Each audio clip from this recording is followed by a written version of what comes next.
Siyah saçlarında hatem yüzlerin, garip bülbül gibi zareler beni.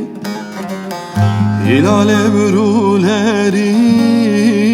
ah gözlerim, tığ sevda ile canım yaralar beni.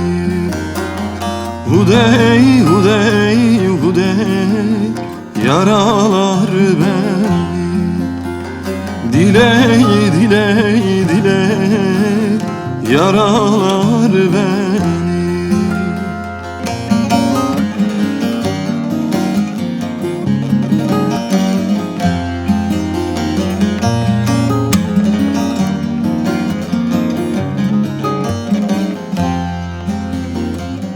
Kaşların Bismillah, yüzün Beytullah.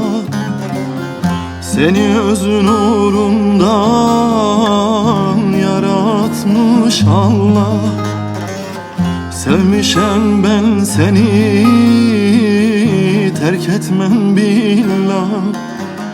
Aşkın hançerine süreler beni. Hudey, hudey, hudey vuralar beni. Diley, diley, diley vuralar beni.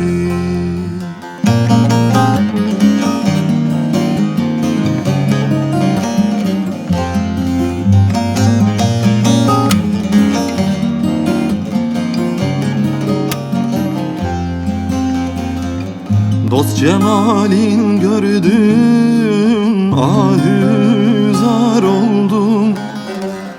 Aşkına düşeli sevdakar oldum. Kalmadı tahammül, bir karar oldum.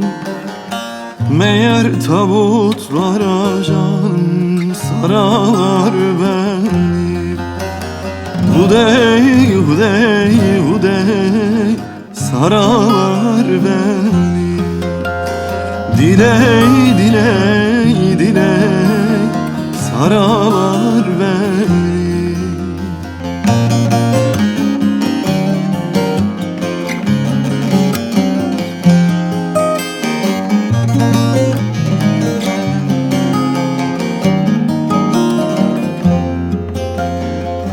Sıdkıyan billahi ben terk etmezem.